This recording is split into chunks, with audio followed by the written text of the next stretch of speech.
কক্সবাজারের মহেশখালী উপজেলার মাতারবাড়ি ইউনিয়নের পশ্চিমাঞ্চলে প্রবল ভাঙন দেখা দিয়েছে। এতে চরম নিরাপত্তাহীনতার মধ্যে রয়েছেন দ্বীপটির প্রায় ৮০ থেকে ৯০ হাজার মানুষ। প্রতিবছর বর্ষার মৌসুমে স্বাভাবিকের চেয়ে ৪ থেকে ৫ ফুট উচ্চতায় পানি লোকালয়ে প্রবেশ করে। এতে বসতভিটা, মাছের ঘের ও ফসলি জমি লবণাক্ত পানির নিচে তলিয়ে যায়। সম্প্রতি মাতারবাড়ি পশ্চিমের সাইটপাড়া, জেলেপাড়া, খান্দারবিল ও রাজঘাট এলাকার অন্তত ৫ কিলোমিটার বেড়িবাঁধ সাগরে বিলীন হয়ে গেছে। এতে বিপাকে পড়েছেন স্থানীয়রা।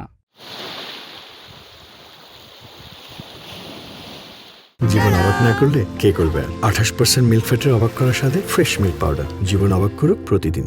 স্থানীয়দের অভিযোগ, কোটি কোটি টাকার সম্পদ ক্ষতিগ্রস্ত হলেও স্থায়ী ও টেকসই বেড়িবাঁধ নির্মাণে কার্যকর কোনো উদ্যোগ নেওয়া হয়নি। জিও ব্যাগ দিয়ে সাময়িকভাবে মেরামতের চেষ্টা করা হলেও তা বর্ষার মৌসুম বা ঝড়ের সময় টিকছে না। লবণাক্ত পানির কারণে কৃষিজমি ও মাছের ঘের মারাত্মকভাবে ক্ষতিগ্রস্ত হচ্ছে। অনেক পরিবার ঘরবাড়ি হারিয়ে মানবেতর জীবনযাপন করছে। আর ঘরবাড়ি রক কইব আর গরিব গুণে মানুষ আশ্রয় পাইব ইয়ান সাহায্য আর সরকার মাননীয় প্রধানমন্ত্রী তারেক রহমানের পক্ষ থেকে আর ইয়ান সাহায্য আর গরিব গুণে মানুষ রক করতে আর তো কোনো জায়গা সম্পত্তি নেই, তাই বলে দিয়া না হয় আমাদের ঘরবাড়ি সব কি চলে যাবে। এবছর বারিশা আশা করি মনে হয় কি বসত বাড়ি এখানে করা যাবে না।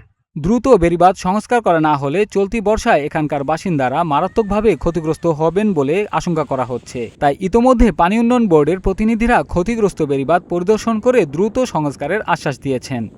দীর্ঘদিন থেকে বড় আকারে রিহ্যাবিলিটেশন না করার কারণে, ব্যবহারজনিত কারণ এবং বিভিন্ন প্রাকৃতিক দুর্যোগের কারণে অনেক জায়গাতে বেড়িবাঁধগুলো ক্ষতিগ্রস্ত হয়েছে। তো আমাদের ক্ষতিগ্রস্ত বেড়িবাঁধ মোটামুটি ৫ কিলোর মতো রয়েছে। আমরা সেগুলো সরজমিন পরিদর্শন করেছি। আমাদের তত্ত্বাবধায়ক প্রকৌশলী মহোদয় সহ আমরা এগুলো পরিদর্শন করে মোটামুটি একটা প্রাক্ষরণ করেছি এবং আমাদের ঊর্ধ্বতন কর্তৃপক্ষের সাথে আলাপ আলোচনা করেছি। পর্যায়ক্রমে আমরা এই কাজগুলো বাস্তবায়ন করব, যাতে করে বর্ষা মৌসুমে জনদুর্ভোগ সৃষ্টি না হয়।